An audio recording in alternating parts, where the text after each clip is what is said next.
listening to the No Labels, No Limits podcast with best-selling author Sarah Box, where you get the inside scoop on the steps action takers and decision makers take to align their purpose to their principles and achieve their goals in business and life. We focus on the mantra, no labels, no limits, no excuses. Each week, you'll hear from remarkable guests who have overcome challenges and obstacles to succeed in the face of adversity. By listening to their stories, you'll get practical tips, tools, and resources you can implement today to bust through your own internalized prisons of worry and doubt. And now, without further ado, please welcome your commanding coach with plenty of chutzpah and heart, Sarah Box. Welcome to this episode of the No Labels, No Limits podcast, a podcast all about helping action takers and decision makers like you align their purpose to their principles and achieve their goals in business and life. Hi, I'm Sarah from Sarah Box Coaching and Consulting. I'm a change agent, former executive director, and best-selling author of The Changemaker Ripple Effect, a book about how one person's drive, purpose, and boldness can impact thousands. And I'm here to tell you that the life you want is possible with the right support, mindset, and strategy. On today's podcast, we are joined by Jen Sugermeyer. Jen went from fear to fearless when she took her scars and shattered pieces and put them back into the life that was taken from her. In her mid-30s, Jen looked in the mirror and didn't recognize the person staring back at her. She was living a dark, double life that no one else could see, and slowly dying a little more every day right before everyone's eyes. After a decade of trying to shed her demons, Jen heard 7 words that changed the course of her life. You need to learn to love yourself. It was those 7 words that unlocked the key to take her power back. Battered and bruised both mentally and physically, Jen gets it because she's been there, and now she helps others do the same. Today, Jen is a coach, public speaker, and recent Amazon #1 bestseller. She's been featured on CBS and ABC recently talking about staying calm in the times of crisis. And she's trademarked her program Reset and is now helping others reclaim the life they too thought they'd lost. Jen has established herself as a true motivator for individuals who want to reclaim their power, find true purpose in life, and uncover their confidence and love the person in the mirror. In this episode, you're going to hear how Jen found herself a corporate businesswoman stuck in 2 worlds, frustrated with herself, uncertain of the person she had become, and a face in the mirror she didn't recognize, how she embarked on the fight of her life and how she overcame. And she's going to share her strength with you as she does through her speaking and coaching with others so that we can all do the same. Finally, she's going to reveal the details of her new book, Reset, which is a compelling book that will walk you through reclaiming your life so you know you can have what you deserve. So now let's welcome our guest, Jen Sugermeyer. Hi, Jen. Hi. Thanks so much for having me on the show. I'm glad. I've been waiting for this interview to come up. I want to say it's really good to have you here, but before we dive in and start talking about your content and information, the audience and I want to know, what is one non-negotiable ritual you do every day that keeps you heading toward your big vision? So I make it a point to support myself and tell myself that what I'm doing is worth it, that I am worth it, and I have self-affirmations that I run through, and that is a non-negotiable thing. I let myself know that I am wonderful and what I do matters and that I'm valued, and I run through my laundry list. That is non-negotiable. And you do that first thing in the day or multiple times, or how do you do that?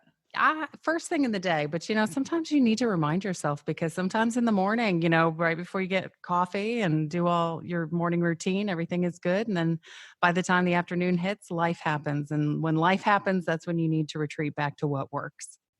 And get grounded again. That's right. So why don't we start?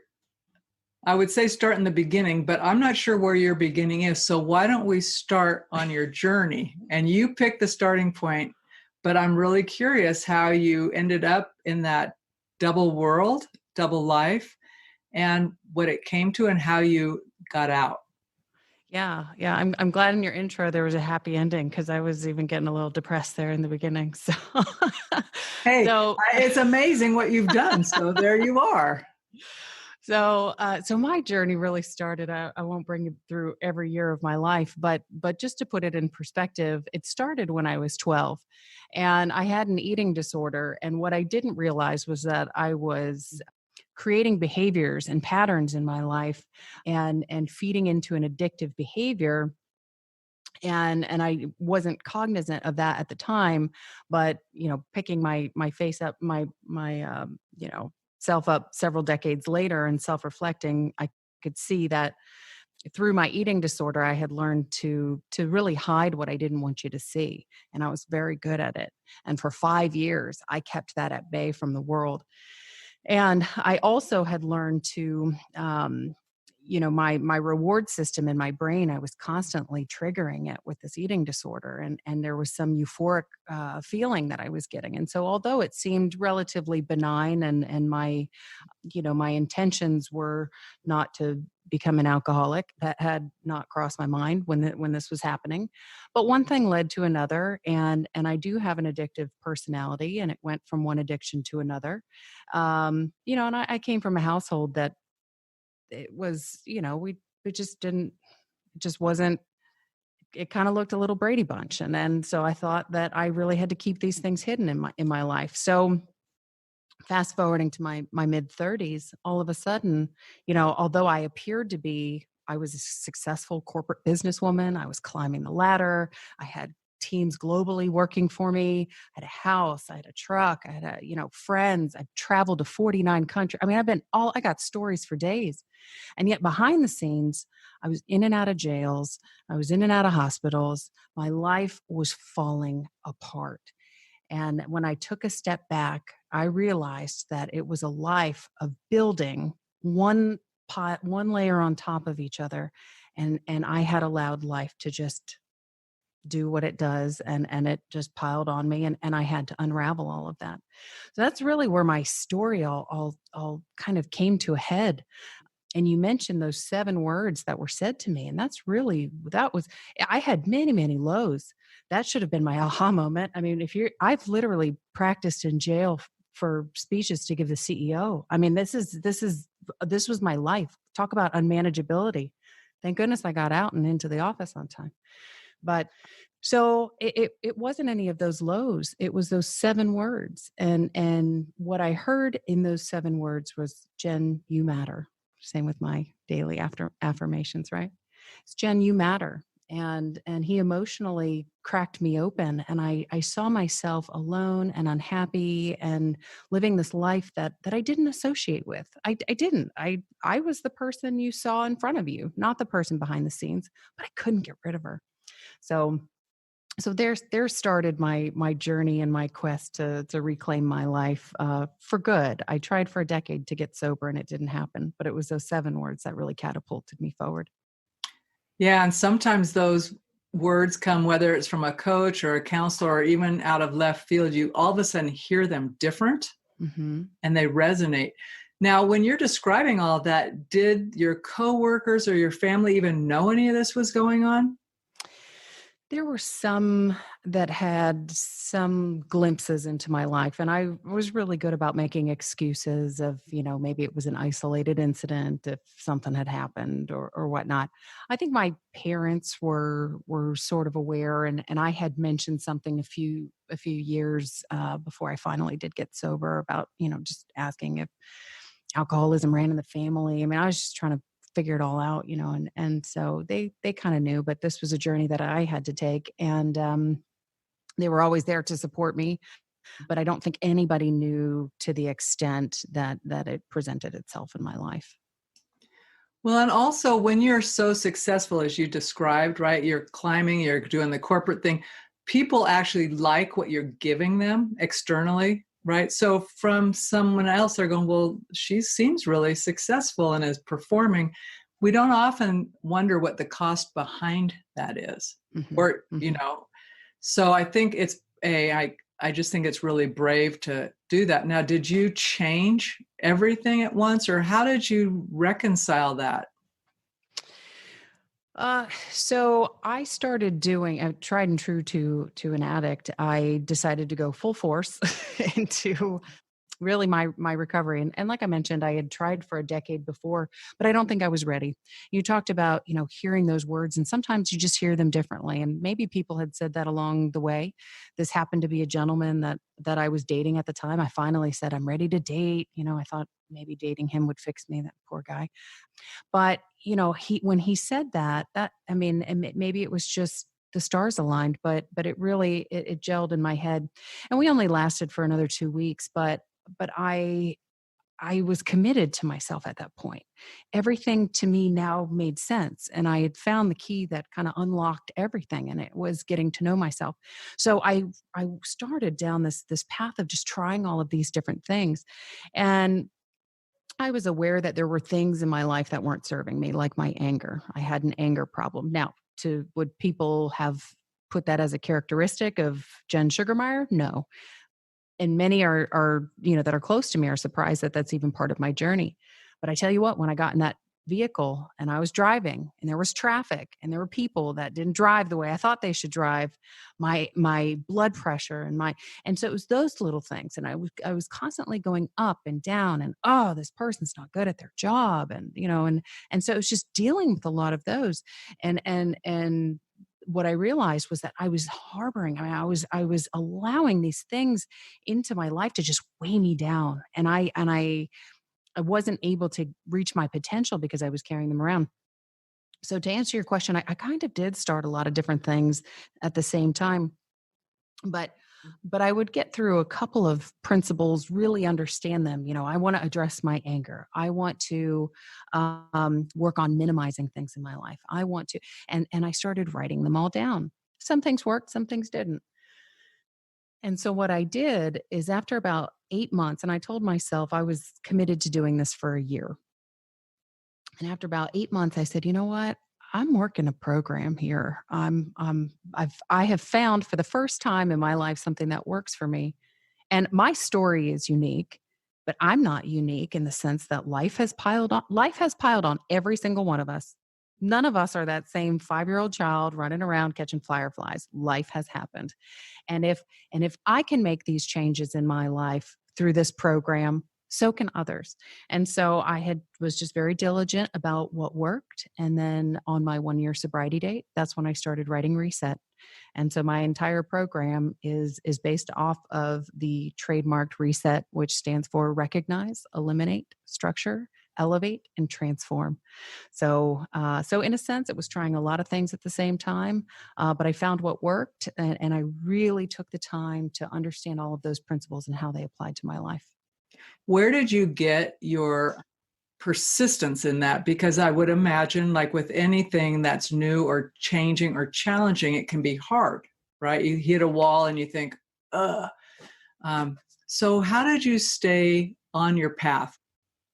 I think for my personality specifically, I sort of have this all or none. I hate, there's one word in the English dictionary, and I hate it. It's called moderation. I don't get it. So I'm kind of all or none. But so I realize that that's a characteristic to myself. Sometimes that's a good thing. Sometimes that can be a bad thing. But it's waking up and telling yourself that you're worth it.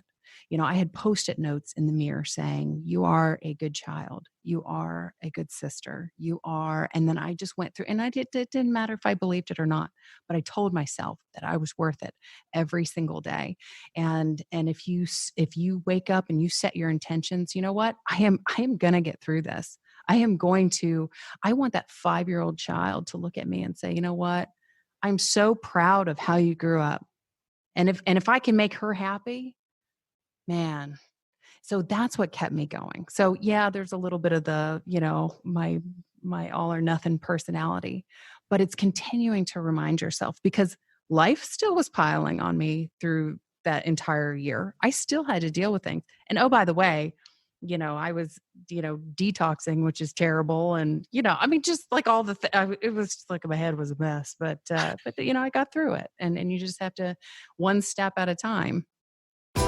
Tired of feeling stuck and ending with the same result? Want to know how Sarah can help you with one-on-one or organizational coaching? Then book your free discovery call at sarahbox.com/contact. Now, back to the show. What can we draw, or can others who are trying to follow a similar path draw from just setting intention? What does that allow us when we have clear intention?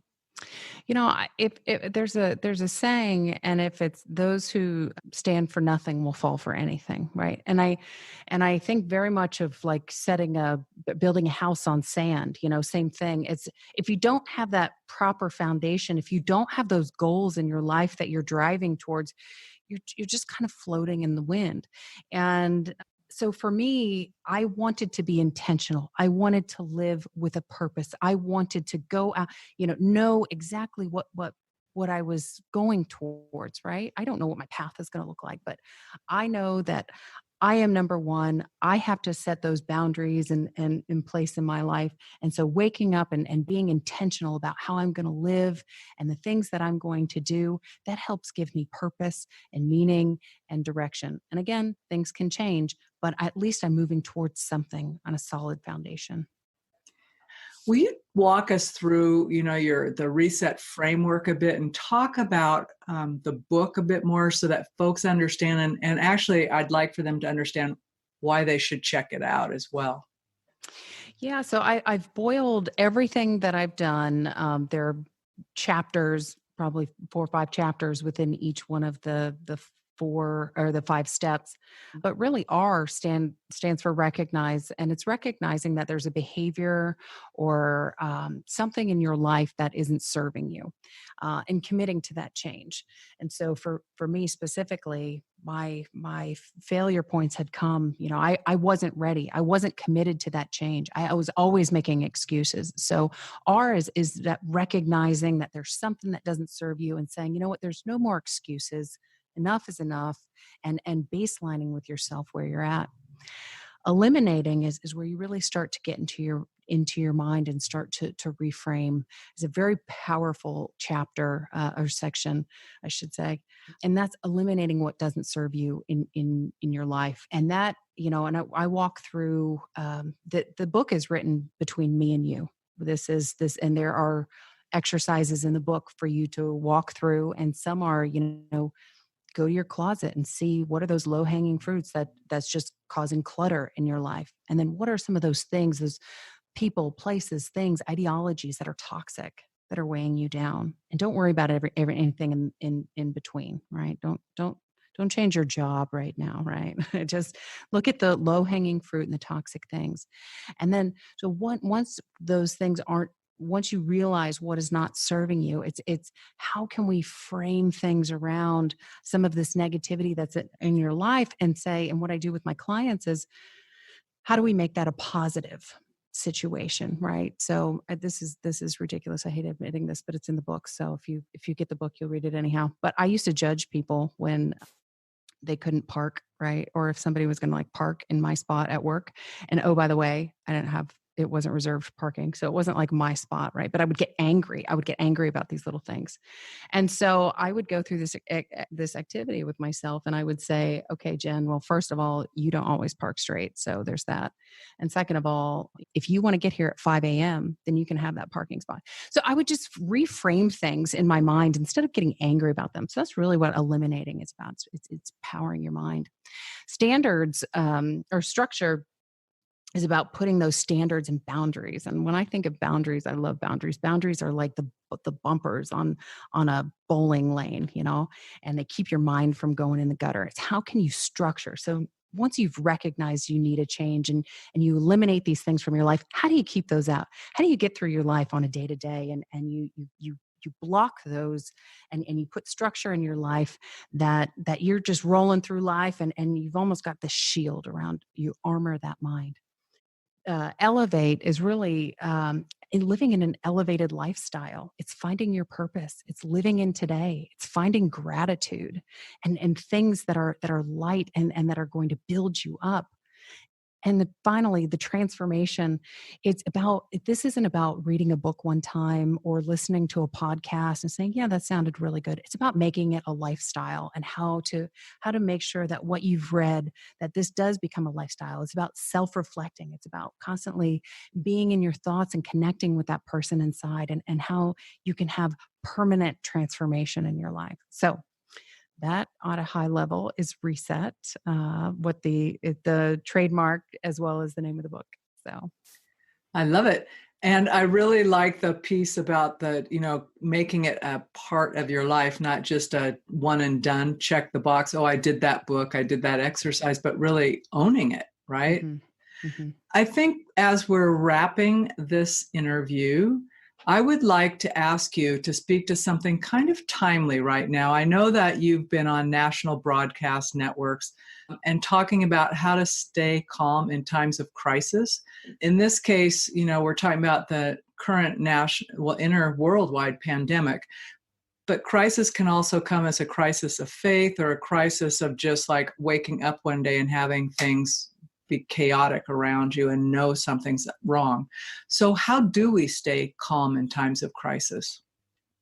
Yeah, and we have options, and we always have to remember that we have options in our life, and we have the choice. So we look at the pandemic around us, and there's a lot of fear and anxiety and a lot of unknown, and it's very easy to get caught up in kind of that panic mode. But and there's so many things that are out of our control. We don't control the spread. Well, do stay at home. We can all do our part with staying at home, but we don't have control over the death rate and the spread and all of these, the layoffs, and it's happening around us. But what we do have control over is staying positive within our minds and looking at our space and saying, you know what, I can't control the fact that I don't know, go to the gym, but I can work out at home. I can't control the fact that I can't go to the office, but I can choose to, spend time with my family now. I can reconnect with friends that I haven't. I can get on a video teleconferencing. So it's understanding that and focusing on what do we control. And that's really where Elevate comes from in the book. It's living in the here, it's living in the now and being grateful for not just those things that you have, but also those things that you don't have. And I think this is a good opportunity for all of us to really take a step back and take a look at our lives and say, you know what? What are some of those projects we've been wanting to do? Who are some of the people I haven't talked to in a while? Which aunt or uncle is maybe sitting at home that could really use a phone call? And so, it's really easy for us to get put to get in that mode of panic, and it's hard not to. You have social media, you have the news. I mean, everywhere you look, not one person in this world isn't affected right now. There's over 7 billion people. How do you not get wrapped up? You focus on what you have. You focus on what you can control, and you live in that space, and you can make your mind happy by putting those boundaries and living in an elevated state. Okay, one last question for you. So if you would go back in your mind and look at little Jen at 5, what's she thinking about you right now? Oh, she thought she was going to be on stage, so I think she's still waiting for me to be a singer. But I still may do that. So, but I think she's pretty proud of herself right now. I mean, she probably grew. I'm 6'1", probably grew a little taller than she thought she was going to be. But I think I know she's proud of me, and I know I am. And when I talk to my parents, I know that they are. And it's such an amazing feeling being from where I was, several years ago to where I am today. And I just keep telling myself that. Well, when you speak and you talk, I get pictures, right? There's something about how you talk that I see pictures. So I just keep getting this, which is why I asked you that question. I get this picture of you kind of like walking along with a mini you in your hand, like just kind of cruising, talking. And that's why I wanted to ask that, because I think you two walk together all the time. Yeah. Yeah. She keeps me grounded. She's like, hey, what are you doing? Make me proud. Hello. Jen, thank you so much. And thanks for sharing both your story, but your wisdom, because right now we need it more than ever. And we will have links for how people can get a hold of you and follow up with you and participate in your coaching or other offerings that you have, and definitely to your book, Reset. Yeah, and I actually just put a freebie out online. It's a concept that I call date yourself, and it has nothing to do with if you're in a relationship or not. It's about treating you the way that you would date you. And so it's tips and tricks. So I think that's a great time to reconnect with yourself. Use this gift of time that we've all been given to reconnect with yourself. It doesn't matter how busy your life is, even if it's that 5 minutes of peace that you find in your mind after you read this. So I would encourage you to go out and get that freebie. And you can find me on Jen Sugermeyer. I'm the one and only Jen Sugermeyer. So who else can say that, you know? I love it. I love it. It's cool. As long as you spell it right. Yeah. That helps.